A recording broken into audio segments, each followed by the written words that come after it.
Welcome students, कैसे हैं सभी। आपका अपने चैनल क्विक स्मार्ट टिप्स में बहुत बहुत स्वागत है। जैसा कि हम सीटेट साइंस 2022 की तैयारी कर रहे हैं और उसी में हम सीटेट साइंस 2021 के सारे क्वेश्चन पेपर जो हैं वो सॉल्व कर रहे हैं। आज की क्लास में हम 28 दिसंबर 2021 में जो कंटेंट के 20 क्वेश्चन पूछे गए उनको सॉल्व करेंगे और ये हमारी 7th क्लास है। अगर किसी ने स्टार्टिंग से क्लास नहीं देखी है तो आई बटन में प्लेलिस्ट का लिंक आ रहा होगा, तो वहाँ से आप स्टार्टिंग से क्लास देख सकते हैं, जहाँ पर हमने 2021 के सारे स्टार्टिंग से पेपर जो है वो सॉल्व कराए हैं। और आज हम 28 दिसंबर का जो पेपर है वो सॉल्व करने की कोशिश करेंगे। देखते हैं पहला क्वेश्चन जो एग्जाम में पूछा गया। A is a celestial object that simultaneously revolve around two celestial bodies. What could be A? A कोई आकाशीय पिंड है जो एक ही समय पे दो अन्य आकाशीय पिंडों की परिक्रमा करता है। तो A यहाँ पर क्या हो सकता है, ये हमको बताना है। देखिए, सबसे पहले आपको पता होना चाहिए कि सेलेस्टियल ऑब्जेक्ट क्या होते हैं। जितने भी ऑब्जेक्ट स्पेस में अवेलेबल हैं वो सारे के सारे आपके सेलेस्टियल ऑब्जेक्ट हैं। चाहे आपका सन हो, चाहे मून हो, चाहे जितने भी आपके प्लैनेट्स हैं, चाहे आपकी जितनी भी चीज़ें स्पेस में अवेलेबल हैं, वो सारे के सारे आपके सेलेस्टियल ऑब्जेक्ट होते हैं। तो यहाँ पर कोई एक सेलेस्टियल ऑब्जेक्ट है जो साइमल्टेनियसली रिवॉल्व कर रहा है अराउंड टू सेलेस्टियल बॉडीज़। जब भी देखिए रिवॉल्व की बात आ जाती है कि एक सेलेस्टियल बॉडी दूसरी सेलेस्टियल बॉडी के अराउंड रिवॉल्व कर रही है, तो बेसिकली वहाँ पर सैटेलाइट की बात हो रही है। और यहाँ पर जो सैटेलाइट का उदाहरण दे रखा है वो ऑप्शन नंबर सी में दे रखा है। तो यहाँ पर आंसर हो जाएगा आपका मून, चंद्रमा, क्योंकि ये सैटेलाइट है किसका, अर्थ का, क्योंकि ये ऑर्बिट करता है अर्थ के अराउंड। तो जब भी इस तरह से क्वेश्चन आ जाए कि एक सेलेस्टियल बॉडी है जो मूव कर रही है अदर सेलेस्टियल बॉडी के, तो वहाँ पर बेसिकली हम सैटेलाइट की ही बात करते हैं। तो ऑप्शन 3 मून जो है वो यहाँ पर बिल्कुल सही हो जाएगा। नेक्स्ट क्वेश्चन देखते हैं, क्वेश्चन नंबर 2 जो एग्जाम में पूछा गया। When two neutral object are rub against each other they could acquire. जब दो उदासीन वस्तुएं एक दूसरे से रगड़ी जाती हैं तब वह क्या अर्जित करती हैं। तो ये बात कर रहा है इलेक्ट्रोस्टैटिक फोर्स की। जैसे आपने देखा होगा बचपन में हम अपने सिर से क्या करते थे, स्केल वगैरह को रगड़ते थे और उसके बाद उस स्केल को पेपर पर लगाते थे तो पेपर चिपक जाते थे। बेसिकली होता क्या है, जब दो ऑब्जेक्ट रब होते हैं तो दोनों ऑब्जेक्ट में उनके अंदर क्या होते हैं, उनके अंदर क्या है, एटम्स हैं। और एटम्स में क्या है, आपके चार्ज हैं।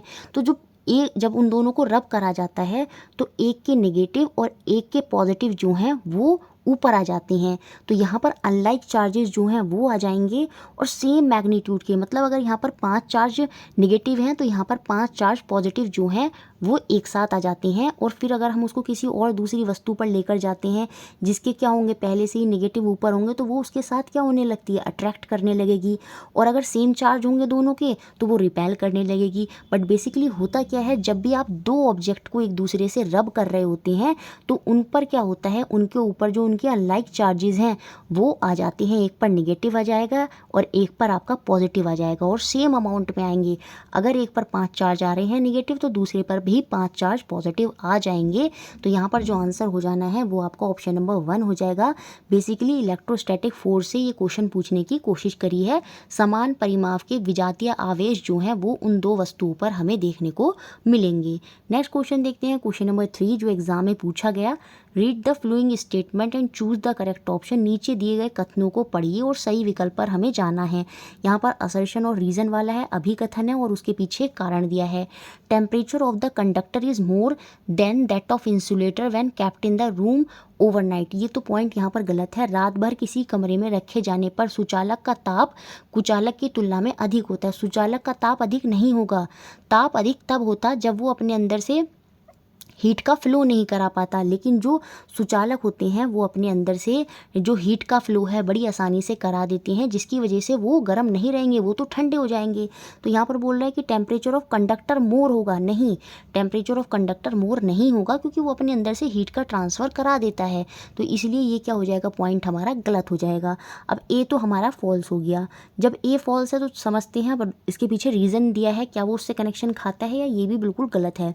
Heat flow very slowly through conductor making them hot. देखिए ये बात बिल्कुल गलत है। हीट जो है स्लोली फ्लो नहीं करती है, कंडक्टर की क्वालिटी पर डिपेंड करता है कि किस तरह का कंडक्टर यूज़ करा गया है। तो हम ये नहीं बोल सकते कंडक्टर में बेसिकली कि हीट जो है वो बहुत ही स्लोली जाती है और वो उनको गर्म कर देती है, नहीं, ये वाली बात जो है ये भी बिल्कुल गलत है।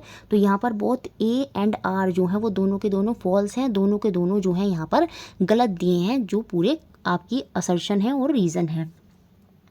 नेक्स्ट क्वेश्चन देखते हैं, क्वेश्चन नंबर 4 जो एग्जाम में पूछा गया, which of the following statement about the image formed by a concave lens is always correct. ये तो बच्चों ने एकदम कर दिया होगा, क्योंकि मैंने बहुत ही अच्छे से आपको कॉन्वेक्स कॉन्केव के बारे में बहुत ही अच्छे से समझाया है। नीचे दिए गए कथनों में से कौन सा एक कथन अवतल लेंस द्वारा बने प्रतिबिंब के लिए सदैव सही है। देखिए, जो बच्चे स्टार्टिंग से तैयारी करना चाहते हैं सीटेट 2022 की, आई बटन में एक प्लेलिस्ट का लिंक आ रहा होगा जिसमें आपको 32 क्लासेस मिलेंगी। वो सारी क्लासेस देखिए, उनके नोट्स बनाइए और उनके बाद इनको देखेंगे ना तो बहुत सारे क्वेश्चन आप खुद ही सॉल्व कर पाएंगे और उससे आपकी तैयारी 2022 के लिए बहुत अच्छी हो जाएगी।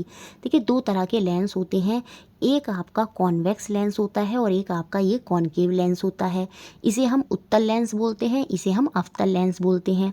ये जो कॉन्वेक्स लेंस होता है ना, इसकी बड़ी अच्छी खासियत होती है कि जब हम इसके जब इस लेंस के पास हम किसी ऑब्जेक्ट को लेकर जाते हैं पास में, तो वस्तु क्या होने लगती है, बड़ी होने लगती है, वो सीधी भी हो जाती है। लेकिन जब हम इसको दूर लेकर जाते हैं तो वस्तु जो है वो उल्टी, उसका जो प्रतिबिंब बनता है वो उल्टा बनने लगता है, वो छोटा होने लगता है। तो इसमें सारी क्वालिटी होती है। पास आने पर जो प्रतिबिंब है वो बड़ा बन जाता है, दूर जाने पर प्रतिबिंब छोटा बन जाता है। बहुत ज़्यादा पास आने पर क्या होती है, वस्तु सीधी हो जाती है, लेकिन दूर जाने पर वस्तु उल्टी होती है। इसमें दोनों तरह की इमेज बनती हैं, इसमें आभासी भी और आपकी क्या होती है, वास्तविक, रियल और वर्चुअल, दोनों तरह की जो इमेज है वो आपको मिल सकती है। किसमें, कॉन्वेक्स में। लेकिन जो कॉन्केव लेंस होते हैं ना, ये हमेशा क्या करते हैं, अपने से छोटी, इनमें जो इमेज बनती है वो हमेशा याद रखेंगे वो डिमिनिश्ड होती है, वो छोटी होती है, स्मॉल होती है। इसमें जो इमेज बनती है वो हमेशा क्या होती है, इरेक्ट होती है, हमेशा ही सीधी होगी और हमेशा वर्चुअल होगी। और सेम ऐसे ही फीचर हमें देखने को मिलते हैं किसके अंदर, कॉन्वेक्स मिरर के अंदर। देखिए, मिरर और लेंस में बस यही अंतर है कि दोनों के अपोजिट एक से हैं। जो काम कॉन्केव लेंस करता है सेम वही काम कॉन्वेक्स मिरर भी करता है। ठीक है, याद रखेंगे। अगर आपको कॉन्केव लेंस के फीचर पता है तो समझ लीजिए कि आपको कॉन्वेक्स मिरर के फीचर भी पता हैं। और दोनों के फीचर क्या हैं कि दोनों में जो इमेज बनती है, जो प्रतिबिंब बनता है, वो हमेशा छोटा ही बनता है। और साथ में जो प्रतिबिंब बनेगा वो हमेशा इरेक्ट होगा, मतलब सीधा होगा। और साथ में जो प्रतिबिंब बनेगा वो हमेशा वर्चुअल होता है, हमेशा आभासी होता है, मतलब मिरर के पीछे होगा। आप उसे किसी इमेज पर, किसी पेपर पर या किसी दीवार पर प्राप्त नहीं कर सकते उस इमेज को। तो याद रखेंगे, चाहे आपका कॉन्केव लेंस पूछ रहा है, चाहे आपका कॉन्वेक्स मिरर पूछ रहा है, दोनों के केस में इमेज हमेशा छोटी होती है, डिमिनिश होती है, छोटी होती है, हमेशा सीधी होती है, इरेक्ट होती है और हमेशा वर्चुअल होती है। तो यहाँ पर लार्ज वाला ऑप्शन तो बाहर हो जाएंगे। अपसाइड डाउन मतलब फिर से उल्टी बोल रहा है, मैंने बताया इसमें इमेज उल्टी नहीं होती, इरेक्ट होती है, सीधी होती है। तो ऑप्शन नंबर 4 यहाँ पर सही हो जाएगा।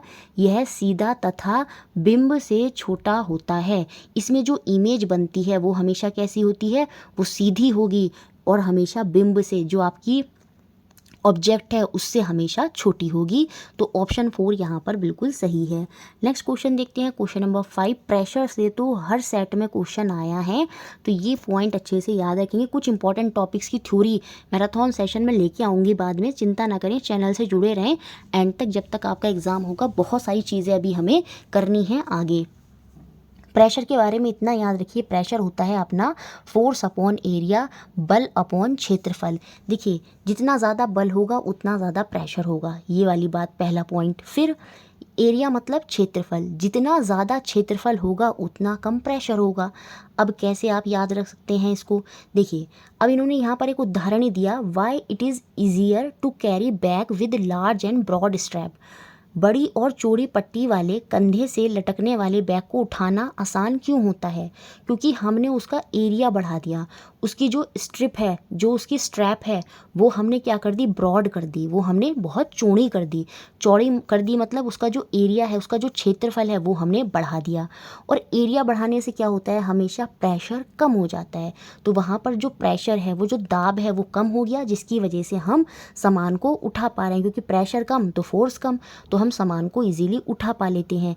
एक एग्जाम्पल और समझते हैं इसका, कि जैसे आपने चाकू देखा होगा, चाकू बहुत पतला होता है, है ना, उसकी धार जो होती है वो बहुत ही पतली होती है, मतलब उसका जो एरिया है, जो उसका क्षेत्रफल है वो बहुत कम होता है। और जब आपका एरिया बहुत कम होगा तो प्रेशर, सीधी सी बात है, उसका उल्टा चलेगा, मतलब प्रेशर बहुत ज़्यादा होगा। और प्रेशर ज़्यादा होगा तो नाइफ, चाकू क्या करता है, जो भी सामान आप उससे काट रहे हैं वो आसानी से वहाँ से क्या हो जाएगा, उससे कट हो जाएगा। तो ये चीज़ होती है, एरिया और प्रेशर का उल्टा अंतर चलता है। प्रेशर ज़्यादा तो एरिया कम, एरिया ज़्यादा तो प्रेशर कम। यहाँ पर यही हुआ है कि हमने उसको ब्रॉड कर दिया स्ट्रैप को, तो एरिया जो क्षेत्रफल है उसको हमने बढ़ा दिया, और उसको बढ़ाने से क्या होगा, जो हमारा प्रेशर है वो बैग का घट जाएगा। तो ऑप्शन नंबर 4 जो है वो यहाँ पर बिल्कुल सही हो जाएगा। नेक्स्ट क्वेश्चन देखते हैं जो एग्जाम में पूछा गया। Read the following statement and choose the correct option. नीचे दिए गए कथनों को पढ़ें और सही कथन का चयन करें। मैग्नेट से भी क्वेश्चन जो है वो हर सेट में आया है, और ये बिल्कुल सिंपल क्वेश्चन आए हैं, थ्योरी से ही क्वेश्चन आए हैं मैग्नेट से, जो भी क्वेश्चन बने हैं। A magnet loses its magnetism if broken into 2 halves. बिल्कुल गलत पॉइंट है यहाँ पर। मैग्नेट को अगर मैं 2 हिस्से में तोड़ देती हूँ तो वो कभी भी अपनी मैग्नेटिज्म की प्रॉपर्टी को ख़त्म नहीं करती, याद रखिएगा। मैग्नेटिज्म की प्रॉपर्टी मैग्नेट में तब ख़त्म होती है जब आप उसको फेंक देंगे, या उसको जला देंगे, हीट कर देंगे, या उसको हथौड़े से मारेंगे। इन केस में ही मैग्नेट अपनी प्रॉपर्टी खोती है, अदरवाइज़ उसको 2 हिस्सों में तोड़ देने से मैग्नेट अपनी प्रॉपर्टी नहीं खोएगी। तो ये असर्शन यहाँ पर गलत दी है। और यहाँ पर इसके पीछे रीजनिंग भी दे दी है। The magnetic field is stronger at the pole of the magnet. देखिए असर्शन और रीजनिंग का कोई यहाँ पर संबंध भी नहीं है। पहली बात तो ये तो बिल्कुल गलत है, असर्शन तो फॉल्स है। अब हम देखते हैं क्या जो रीजनिंग, जो कारण दिया है, क्या वो सही है। जो मैग्नेटिक फील्ड होता है वो पोल्स पर ज़्यादा होता है, बिल्कुल। जो नॉर्थ पोल है और जो साउथ पोल है मैग्नेट का, वहाँ पर जो मैग्नेटिज्म है, मैग्नेटिक फील्ड है, वो बहुत ज़्यादा होता है। आपने देखा होगा, अगर आप कोई कील है उसको रखा है तो वो बीच में ना जाके या तो इसके इस कोने पर लगेगी या फिर इसके इस कोने पर जाके चिपक जाएगी। तो मतलब जो मैग्नेटिक फील्ड है वो इनके कोनों पर, नॉर्थ और साउथ पोल पर ज़्यादा होता है। तो रीजनिंग, यहाँ पर जो रीजनिंग में बात कही गई है वो तो सही है, लेकिन ये असर्शन जो है वो पूरी तरह से गलत है। तो ऑप्शन नंबर 4 यहाँ पर बिल्कुल सही हो जाएगा। A is false but R is true. Next question देखते हैं, क्वेश्चन नंबर 7। इस तरह का क्वेश्चन प्रीवियस ईयर में भी बने हैं, मतलब 2021 से पहले वाली प्रीवियस ईयर में भी बने हैं, और 2021 में भी इस तरह का क्वेश्चन पहले नॉन मेटल के बारे में पूछ लिया और अब मेटल के बारे में पूछ लिया।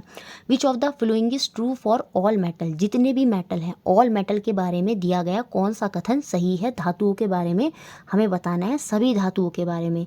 दे आर हार्ड, बिल्कुल गलत। सारे धातु हार्ड नहीं होते, इसका एक्सेप्शन होता है आपका मरकरी। जो मरकरी होती है, जो Hg होती है, जो पारा होता है, मरकरी होती है, वो तो आपकी लिक्विड होती है। तो हम ये नहीं कह सकते कि सारे मेटल हार्ड होते हैं। दे आर वेरी रिएक्टिव, ये बात भी गलत है। जो कॉपर होता है, जब हम पढ़ते हैं कॉपर के बारे में, तो वो बहुत ही कम रिएक्टिव होता है। तो यहाँ पर ये नहीं कह सकते कि वो सारे के सारे बहुत ज़्यादा रिएक्टिव होते हैं। फिर they are less dense than water. ऐसा नहीं है कि पानी की तुलना में सबका सघन, सब जो है लेस डेंस होते हैं पानी की तुलना में, कुछ पानी से ज़्यादा भी होते हैं। ये जो पॉइंट है, दे कंडक्ट इलेक्ट्रिसिटी, ये विद्युत के चालक होते हैं, यही बात यहाँ पर सही है। जितने भी मेटल्स होते हैं वो ऑलमोस्ट इलेक्ट्रिसिटी अपने अंदर से जो है वो पास कराते हैं। कुछ कम कराते हैं, कुछ ज़्यादा कराते हैं, लेकिन कराते हैं। तो दे कंडक्ट इलेक्ट्रिसिटी बिल्कुल सही होगा। आपका ऑप्शन नंबर 4 जो है वो यहाँ पर सही हो जाएगा। मेटल के बारे में और क्या क्या पता होना चाहिए धातुओं में।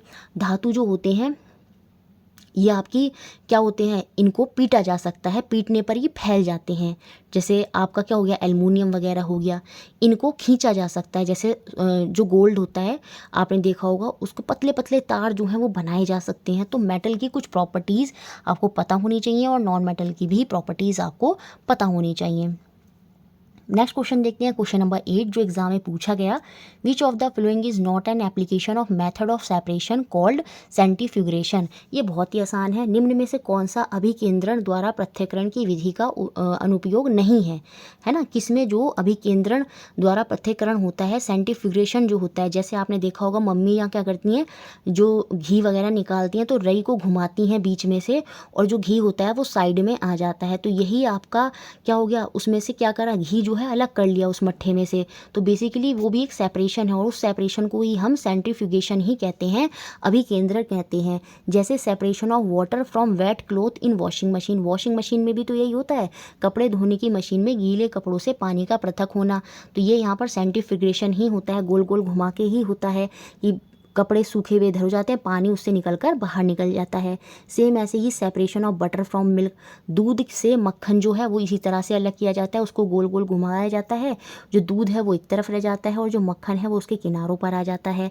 उसके बाद separation of food item for adulteration, ये बिल्कुल गलत है, यहाँ पर ऐसा कुछ नहीं है, तो इसका मतलब ऑप्शन थर्ड ही यहाँ पर सही होगा। बाकी डायग्नोस्टिक टेस्ट इन लेबोरेटरीज, प्रयोगशाला में निदान सूचक परीक्षणों में, देखिए प्रयोगशाला में कैसे आपने देखा होगा, जो ब्लड होता है अगर उसमें से आपका प्लाज्मा अलग करना होता है तो उनको इस तरह से क्या होते हैं, एक मशीन में लगा दिया जाता है टेस्ट ट्यूब को, और फिर उसको घुमा दिया जाता है, और घुमाने से क्या होता है, जो उसका प्लाज्मा होता है येलो पार्ट वो ब्लड से अलग हो जाता है, तो वहाँ पर भी सेंट्रीफ्यूगेशन होता है। तो आपका लेबोरेटरीज में वगैरह में सेंट्रीफ्यूगेशन मेथड यूज़ किया जाता है, तो ऑप्शन नंबर थर्ड ही यहाँ पर क्या हो जाएगा, आपका गलत है। नेक्स्ट क्वेश्चन देखते हैं, क्वेश्चन नंबर 9 जो एग्जाम में पूछा गया, what changes will you observe in a test tube containing hydrochloric acid if a few drop of sodium hydroxide are added to it, जब उसमें NaOH मतलब सोडियम हाइड्रोक्साइड की कुछ बूंदें डाली जाती हैं परख नली में जिसमें पहले से ही HCl हाइड्रोक्लोरिक एसिड है, तो क्या परिवर्तन हमें देखने को मिलेगा। यहाँ पर हमें पता है एक एसिड है और एक बेस है, तो यहाँ पर हमको सॉल्ट देखने को मिलेगा, और सॉल्ट कौन सा होगा, आपका सोडियम क्लोराइड। साथ में हमें पानी भी देखने को मिलेगा और हीट जो है वो भी यहाँ पर रिलीज़ होगी। ये सारे पॉइंट्स याद रखिएगा। तो जब सॉल्ट बनेगा, सॉल्ट कौन सा, आपका सोडियम क्लोराइड, तो यहाँ पर रंग बदल जाएगा, बिल्कुल गलत। एक गंध आएगी, नहीं। यह गर्म हो जाएगी, नहीं। It shows a brown deposit, वो ब्राउन डिपॉजिट किसकी होगी, sodium sodium NaCl sodium chloride की होगी, जो वहाँ पर फॉर्म करी है, कब, जब रिएक्शन हुई हाइड्रोक्लोरिक एसिड की सोडियम हाइड्रोक्साइड से। ठीक है, तो ऑप्शन 4 यहाँ पर सही हो जाएगा। नेक्स्ट क्वेश्चन देखते हैं, क्वेश्चन नंबर 10, काफ़ी सही क्वेश्चन पूछा गया, इजी सा क्वेश्चन है। A is or are released from refrigerator and aerosol spray causing depletion of B, refrigerator से जो है वो आपकी ए मुक्त होती है, तो सभी को पता है रेफ्रिजरेटर से CFC क्लोरोफ्लोरोकार्बन जो है वो रिलीज़ होती है, वो हमें एकमात्र फोर्थ ऑप्शन में दिख रही है, तो यही आपका आंसर हो जाएगा। ठीक है, और यहाँ पर वायु विलय का छिड़काव डैश की छींटता करता है, तो ये किसकी छींटता करता है, ये आपका ऑक्सीजन की छींटता करता है, ऑक्सीजन नहीं, ओजोन। ऑक्सीजन तो O2 होता है और ओजोन आपका O3 होता है। ठीक है, ये जो याद रखेंगे, एरोसोल स्प्रे है, ये क्या डिप्लीशन, किसका डिप्लीशन करता है, ये आपका ओजोन का डिप्लीशन करता है। और ये जो बी, ये जो ओजोन है, is responsible for blocking of C, ये जो बी है, ये जो ओजोन है, ये किसकी ब्लॉकिंग करने में मदद करता है, ये जो आपकी पैरावैंगनी किरणें होती हैं, अल्ट्रावायलेट रेज होती हैं, उनको रोकता है, जो सन से आ रही होती हैं। ठीक है, तो यहाँ पर यही पूछ रहा था ABC क्या है, तो A यहाँ पर आपकी क्लोरोफ्लोरोकार्बन है, B आपकी क्या है, वो आपकी ओजोन है, और C आपकी क्या है, पैराबैंगनी किरणें अल्ट्रावायलेट रेज हैं, जो क्या करती हैं, ओजोन क्या करता है, उन अल्ट्रावायलेट रेज को रोकने की कोशिश करता है जब वो सन से अर्थ की तरफ आ रही होती हैं। तो इस तरह से हमने 10 क्वेश्चन देखे। चलिए अब नेक्स्ट क्वेश्चन देखते हैं। Question number 11, which of the flowing condition will be relieved by milk of magnesia, काफ़ी इजी क्वेश्चन था। निम्नलिखित में से किस लक्षण के लिए मिल्क ऑफ मैग्नीशिया लाभदायक होता है, क्योंकि मिल्क ऑफ मैग्नीशिया क्या है, आपका बेस है। जब बहुत ज़्यादा एसिडिटी हो जाती है, मतलब एसिड बहुत ज़्यादा हो जाता है, तो उसको कंट्रोल करने के लिए हम बेस का प्रयोग करते हैं। जैसे पेट में हमारे एसिडिटी ज़्यादा हो जाती है, तो जो भी हम ये सिरप वगैरह पीते हैं उनमें मिल्क ऑफ मैग्नीशिया होता है, मतलब मैग्नीशियम हाइड्रोक्साइड होता है, जो एक बेस है जो एसिडिटी को कंट्रोल करने में मदद करता है। तो ऑप्शन नंबर डी यहाँ पर बिल्कुल सही होगा। किस लक्षण में मिल्क ऑफ मैग्नीशिया लाभदायक होगा, आपका एसिडिटी में। नेक्स्ट क्वेश्चन देखते हैं, क्वेश्चन नंबर 12 जो एग्जाम में पूछा गया, मिक्सिंग ऑफ बेकिंग सोडा। तो सबसे पहले पता होना चाहिए ये जो बेकिंग सोडा होता है ये आपका क्या होता है, ये आपका सोडियम बाइकार्बोनेट होता है। क्या होता है, सोडियम बाइकार्बोनेट, जिसे हम NaHCO3 भी बोलते हैं, तो ये भी अच्छे से याद रखेंगे। तो तो जब बेकिंग सोडा को लेमन जूस के साथ मिक्स कराते हैं तो यहाँ पर एक बबल फॉर्म होते हैं और साथ में एक इवैल्यूएशन ऑफ गैस होती है। देखिए बबल के साथ जो गैस निकलती है वो याद रखेंगे वैसे भी वो हमेशा कार्बन डाइऑक्साइड हो जाएगी। तो यहाँ पर कौन सी गैस रिलीज होती है, वो आपकी कार्बन डाइऑक्साइड होती है। देखिए थोड़ा सा लॉजिक लगा सकते थे, मीथेन की तो बात होगी नहीं बिल्कुल भी, ऑक्सीजन भी यहाँ पर नहीं आएगा। और हाइड्रोजन हमने बेसिकली तब देखा है जब मेटल रिएक्ट करते हैं एसिड के साथ, तो वहाँ पर पॉप की ध्वनि के साथ एक साउंड आती है जो हाइड्रोजन होती है। लेकिन जब भी बबल से रिलेटेड अगर आए और वहाँ पर पूछा है कौन सी गैस रिलीज होती है, तो वहाँ पर आपकी कार्बन डाइऑक्साइड होगी। ऑप्शन सी यहाँ पर सही हो जाएगा। नेक्स्ट क्वेश्चन देखते हैं, क्वेश्चन नंबर 13। फ्रिक्शन वाले चैप्टर से क्वेश्चन हर सेट में है, मतलब हर दिन पूछा गया, तो फ्रिक्शन वाला टॉपिक बहुत ही इंपॉर्टेंट है। आप थ्योरी वाली प्लेलिस्ट में जाएंगे तो वहाँ पर फ्रिक्शन जो है वो अच्छे से देखें, बाकी मैं भी कराऊंगी बाद में अभी आपको जब ये सीरीज़ ख़त्म हो जाएगी। Which of the following activities is meant to reduce friction for useful outcome. उपयोगी परिणामों के लिए निम्न में से कौन सी क्रियाकलाप घर्षण को कम करने के लिए प्रयोग होती है। आपने घर में भी ये चीज़ बहुत बार करी होगी, जैसे आपका जो मेन गेट होता है कभी कभी उसका जो हैंडल होता है वो बहुत टाइट चलने लगता है, तो मम्मी क्या बोलती हैं उस पर थोड़ा सा तेल लगा दो। तो तेल क्या है वहाँ पर लुब्रिकेंट की तरह काम कर रहा है। तेल लगाने से क्या होता है, वो जो हैंडल है वो बहुत ही आसानी से चलने लगता है। मतलब शुरू में जब आपने तेल नहीं लगाया तो वहाँ पर जो फ्रिक्शन है, जो घर्षण है वो बहुत ज़्यादा था। ठीक है, फ्रिक्शन बहुत ज़्यादा था। फ्रिक्शन घर्षण को कम करने के लिए, घर्षण भी क्या है, एक प्रकार का बल है, फोर्स है, तो उसको कम करने के लिए आपने क्या करा, वहाँ पर लुब्रिकेंट तेल का प्रयोग करा, जिससे क्या हो गया, घर्षण कम हो गया और वो जो हैंडल है वो आसानी से खुल गया। ठीक है, तो यहाँ पर इस तरह से हमसे पूछा गया है कि किसमें घर्षण जो है वो कम होगा। Making grooves on shoe sole, जूतों की तली तलवों पर खांचे बनाना। देखिए खांचे तो इसीलिए बनाए जाते हैं जूतों के तले तलवे पर, ताकि जो फ्रिक्शन है वो कम हो सके। अगर आपके जो चप्पल बिल्कुल सीधे होंगे तो आप फिसल कर गिर जाएंगे, मतलब वहाँ पर जो फ्रिक्शन है, वो जो घर्षण है वो कम होगा। लेकिन यहाँ पर क्या है, उसमें खांचे बना दिए हैं। जैसे टायर में भी खांचे होते हैं, वो टायर में भी खांचे इसलिए होते हैं क्योंकि जो ज़मीन के मॉलिक्यूल हैं वो टायर के मॉलिक्यूल से अच्छे से चिपक जाएं और वो साथ में बैलेंस बनाकर सही से चल सकें, घर्षण जो है वहाँ पर बना रहे। तो वो तो घर्षण बढ़ाने के लिए हो गया, तो ये पूछ रहा है घर्षण कम करने के लिए, तो ये ऑप्शन बाहर हो गया। ठीक है, trading the tyre of truck, देखिए यहाँ पर यही पूछे, ट्रक के जो टायर होते हैं उनमें भी खांचेदार होते हैं, वो भी घर्षण को बढ़ाते हैं, कम नहीं करते हैं।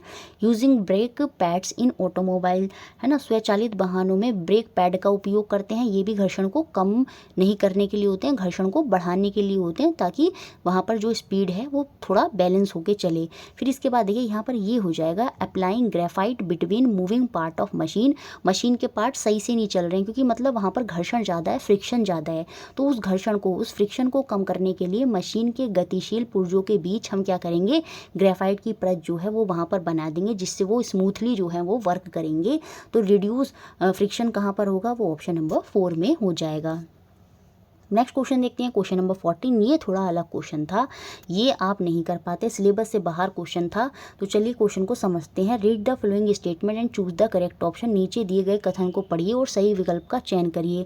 Animal with monocular vision have increase field of vision than animal with binocular vision. देखिए ये जो मोनोकुलर विज़न होता है और एक होता है, ये होता है बाइनोकुलर विज़न। हमारे अंदर जो होता है, हमारे अंदर भी बिनोकुलर विज़न ही होता है।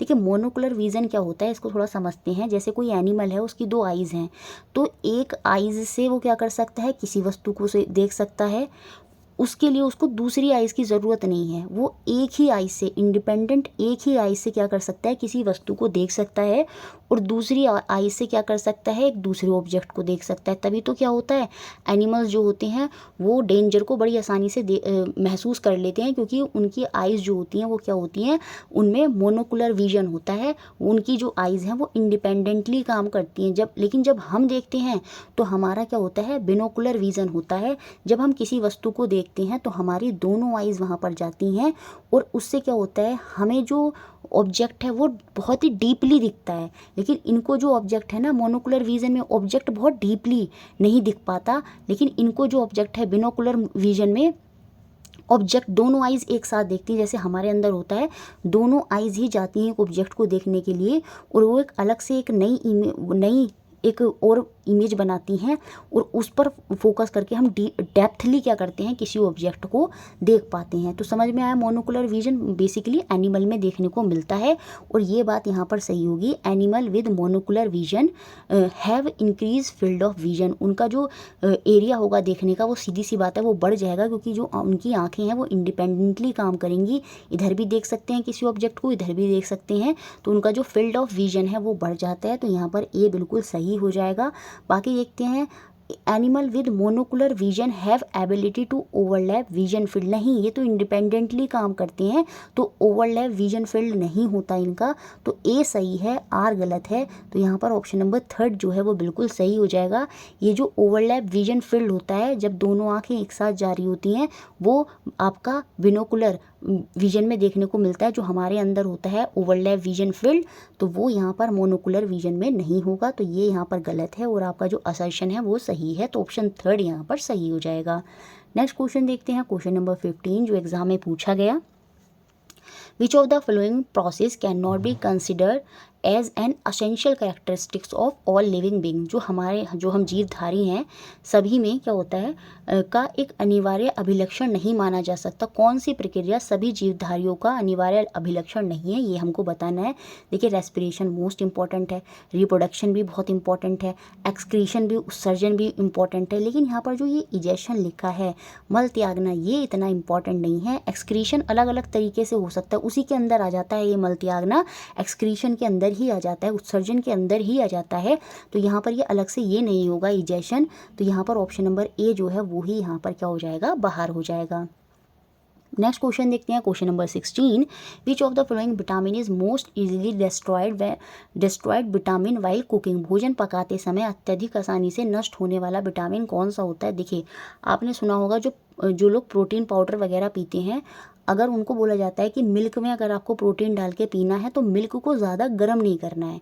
तो गर्म इसलिए नहीं करना है क्योंकि जो प्रोटीन पाउडर में विटामिन सी होता है वो बहुत ईजिली क्या होता है, एकदम से गर्म सोर्स में जब वो जाता है तो वो इजीली डिस्ट्रॉयड हो जाता है। तो यहाँ पर भी आंसर क्या हो जाएगा आपका, विच of the following vitamin is most easily destroyed while cooking, तो वो आपका विटामिन सी ही होगा। ऑप्शन डी यहाँ पर बिल्कुल सही हो जाएगा। Next question, which of the following is best method to remove the weeds, निम्नलिखित में से खरपतवार को हटाने के लिए सर्वोत्तम विधि क्या होती है। वीड्स, खरपतवार क्या होती हैं, जैसे जहाँ आप फसल उगा रहे होते हैं तो वहाँ पर जो छोटी मोटी घास फूस, छोटे मोटे पौधे उग जाते हैं, वो क्या करते हैं, वो भी क्या करते हैं, सॉइल की जो इंपॉर्टेंट न्यूट्रिएंट्स हैं वो लेते हैं, साथ में पानी वगैरह भी लेते हैं, तो वो क्या करते हैं, फसल को नुकसान पहुँचाते हैं। तो वही जो छोटी छोटी घास आसपास उग जाती है फसलों के, वो आपकी खरपतवार होती है, वीड होती है। तो उसको हटाने का बेस्ट मेथड क्या होगा, स्प्रे विडिसाइड, ये तो बिल्कुल नहीं होगा। खरपतवार नाशी का छिड़काव मोस्टली लोग ये कर देते हैं, पर ये गलत होता है। उससे ज़मीन जो होती है उसकी जो उर्वरकता होती है, उसकी जो फर्टिलिटी होती है वो बहुत ख़राब हो जाती है। तो ये तो हट जाएगा। Burn the stubble after harvesting the crop, नहीं, फसल काटने के पश्चात प्रतिपर्णों को जलाना, इस पर तो गवर्नमेंट ने बैन भी कर दिया है, इसकी वजह से बहुत ज़्यादा पॉल्यूशन होता है, तो ये भी हट जाएगा। पुष्पों को, बीजों को हटाने, हाथों से हटाना, manually remove the flower and seed, ये तो कोई मतलब नहीं रख रहा है इससे। वीड का मतलब तो वो घास फूस हटाना है, तो इसमें इस चीज़ से तो कोई कनेक्शन है ही नहीं। तो सीधा सा आंसर आ जाएगा आपका ऑप्शन नंबर ए, खरपतवार को हाथों से उखाड़ना ही बेस्ट मेथड होगा। जो घास फूस उगी आई है उसको क्या करते हैं, समय समय पर अपने हाथों से ही जो किसान होते हैं वो हटाते रहते हैं। तो ऑप्शन नंबर ए यहाँ पर बिल्कुल सही हो। नेक्स्ट क्वेश्चन देखते हैं, क्वेश्चन नंबर 18 जो एग्जाम में पूछा गया। Which of the following lead to an increase in rate of transpiration, किसके कारण वाष्पोत्सर्जन की जो दर है उसमें वृद्धि होती है। ये पेड़ पौधों में होता है। बेसिकली ये होता क्या है, पेड़ पौधों में से पानी का निकलना, वो उनकी पत्तियों के थ्रू निकल जाता है, उसे ही हम ट्रांसपिरेशन कहते हैं। पौधों को पानी बहुत ही कम अमाउंट में चाहिए होता है जब वो फोटोसिंथेसिस कर रहे होते हैं, बाकी बचा हुआ पानी वो अपने अंदर से बाहर निकाल देते हैं। तभी आपने देखा होगा पेड़ पौधों के पास जो है वो काफ़ी ठंडक महसूस हमें होती है। तो रेट ऑफ ट्रांसपिरेशन, ये जो पानी निकल रहा है इसकी दर को बढ़ाने के लिए पेड़ पौधों में से क्या जो है यहाँ पर होने चाहिए। Increase in the area of leaf, बिल्कुल ये वाली बात बिल्कुल सही है। देखिए, पत्तियों के थ्रू ही निकलता है। पत्तियों में जो रंध्र होते हैं, स्टोमेटा होते हैं, छिद्र होते हैं, उनमें क्या होता है, पानी जो ट्रांसपिरेशन है वो टेक प्लेस करता है। अब कोई पत्ती छोटी है तो उसमें ये जो छिद्र हैं वो भी कम होंगे, तो ट्रांसपिरेशन का रेट भी कम होगा। लेकिन अगर मैंने एरिया बढ़ा दिया तो सीधी सी बात है, जो रेट ऑफ ट्रांसपिरेशन है, वाष्पोत्सर्जन की दर है, वो भी बढ़ जाएगी। तो ए तो सही है। Increase in the height of tree, देखिए ये गलत है। ट्री की हाइट बढ़ाने से क्या होगा, पानी नीचे से जा रहा है ऊपर से, तो उसको ऊपर तक पहुंचने में, हर पत्ती तक पहुंचने में बहुत टाइम लग जाएगा, जिससे ट्रांसपिरेशन की जो दर है वो कम हो जाएगी। जबकि यहाँ पर पूछ रहा है बढ़ेगी, तो ये बाहर हो गया, बी बाहर हो गया, ए सही है। तो मतलब ये वाला ऑप्शन भी गलत, ये वाला भी और ये वाला भी। तो यहाँ से हम सीधे आंसर पर आ गए, ए और सी जो है वो हमारा बिल्कुल सही है।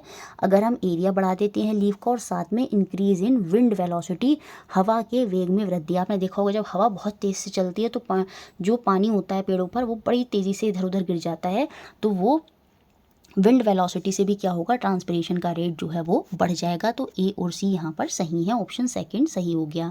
नेक्स्ट क्वेश्चन देखते हैं, क्वेश्चन नंबर 19। क्वेश्चन लंबा दिया था लेकिन क्वेश्चन बहुत इजी था, सॉइल वाले चैप्टर से पूछा था। देखिए यहाँ पर एक्स वाई जेड जो है वो आपकी मृदा हैं, वो आपकी सॉइल हैं। अब पर्कुलेशन रेट मतलब पानी निकालने की दर, ठीक है। पर्कुलेशन रेट क्या होता है, थ्योरी में हमने पढ़ा है, पानी निकालने की दर, वो किस में हाई होगी। यहाँ पर बोला एक सॉइल है एक्स, उसमें ये पर्कुलेशन रेट बहुत हाई है, बाकी सब में एक में स्लो टू मीडियम है, एक में वेरी स्लो है। पर्कुलेशन रेट का मतलब ही क्या होता है, पानी का निकलना। तो पानी का निकलना सबसे ज़्यादा किस में होता है, आपको पता होगा, सैंड में होता है। ये जो आपको बलुई, ये जो आपकी बालू होती है, ये जो आपका रेत होता है, सैंड होता है, वो पानी को रोक ही नहीं पाता। आप उसमें पानी डालेंगे, पानी तुरंत नीचे से निकल जाता है, मतलब वहाँ पर पर्कुलेशन रेट जो होता है वो बहुत हाई होता है। इसी से आप पहचान जाते हैं। बाकी सारे ऑप्शन में देखिए, एक इस ऑप्शन में भी दे रखा है बलुई, और ये वाला ऑप्शन तो बाहर हो गया, ठीक है। तो पहला और तीसरे ऑप्शन में अब कन्फ्यूज़न आएगा, दोनों में बलुई दे रखा है, सैंड दे रखा है। आगे देखते हैं जो हम और समझ सकते हैं। वाटर होल्डिंग कैपेसिटी बहुत ही लो होती है, सीधी सी बात है। ये जो हमारी सॉइल एक्स होती है, बलुई होती है, ये जो सैंड होती है, इसमें वाटर होल्डिंग कैपेसिटी जो होती है वो आपकी बहुत ही कम होती है। अब देखिए ये जो जेड सॉइल है ना, इसमें जो वाटर होल्डिंग कैपेसिटी है वो बहुत ज़्यादा है और पर्कुलेशन रेट बहुत कम है। तो सीधी सी बात है, ये जो कण हैं सॉइल के वो बहुत ही छोटे हैं। और ऐसी मृदा आपकी कौन सी होती है, वो आपकी मृणमय मृदा होती है, वो आपकी क्ले होती है। वो आपकी क्या होती है, क्ले होती है। क्ले में जो छिद्र होते हैं वो बहुत ही छोटे छोटे छिद्र होते हैं, और इसका पर्कुलेशन रेट बहुत ही कम होता है, और वाटर होल्डिंग कैपेसिटी बहुत ज़्यादा होती है। तो इसी से हम पहचान जाएंगे, ऑप्शन नंबर 1 जो है वो यहाँ पर बिल्कुल सही हो जाएगा। ये जो हाई पर्कुलेशन रेट होता है और वाटर होल्डिंग कैपेसिटी कम होती है, वो हमारी सैंड में होती है। और वाटर होल्डिंग कैपेसिटी सबसे ज़्यादा हाई जो होती है, याद रखेंगे, वो क्ले में होती है। क्यों, क्योंकि जो इसके सॉइल के पार्टिकल के कण होते हैं वो बहुत ही महीन होते हैं, बहुत ही छोटे होते हैं, बहुत ही पास होते हैं, वो पानी को नहीं निकाल पाते। वाटर होल्डिंग कैपेसिटी उनकी बहुत ज़्यादा होती है और पर्कुलेशन रेट बहुत ही कम होता है। बाकी दुमटी मृदा भी देख लेते हैं। लोमी सॉइल जो होती है, जो मिक्सचर होती है, उसमें पर्कुलेशन रेट भी स्लो टू मीडियम है, एरिएशन भी मॉडरेट है, और वाटर होल्डिंग भी मॉडरेट होता है। दुमटी मृदा जो होती है, इसमें थोड़ा सा रेत भी है, क्ले भी है, ये कॉम्बिनेशन होती है। अब देखिए एरिएशन क्या होता है, एक्सचेंज ऑफ गैसेज जो होता है सॉइल के अंदर, जैसे ऑक्सीजन और कार्बन डाइऑक्साइड का, वो एरिएशन है। सीधी सी बात है, वो आपका एक्स में हाई होता है, इसमें मॉडरेट होता है। यहाँ पर क्योंकि गैप ही बहुत कम होता है, तो एक्सचेंज ऑफ गैसेज जो है वो क्ले सॉइल में नहीं हो पाता। ये सारे पॉइंट्स भी आप अच्छे से याद रख सकते हैं। तो ऑप्शन 1 यहाँ पर बिल्कुल सही है। नेक्स्ट और लास्ट क्वेश्चन देखते हैं जो एग्जाम में पूछा गया। Identify the plant based on the following adaptation. देखिए वीडियो अच्छा लगता है तो लाइक ज़रूर कर दिया करें, मैम का सपोर्ट लाइक ही है, तो लाइक ज़रूर करें, शेयर ज़रूर करें, बाकी चैनल से जुड़े रहें। नीचे दी गई अनुकूलनताओं के आधार पर पेड़ों को पहचानना है हमें, ठीक है। Stem and leaves have thick waxy coating. तनों और पत्तियों पर मोमी परत होती है। इनके तनों और पत्तियों पर मोमी परत होती है, वो इसलिए होती है ताकि जो पानी है वो बाहर ना जा सके। और वो हमें किस में देखने को मिलेगी, जो डेजर्ट में होंगे पेड़ पौधे। और डेजर्ट में आपका क्या होता है, वो आपका कैक्टस होता है। इसी से पहचान जाते। ऑप्शन नंबर 2 जो है वो हमारा सही होने वाला है।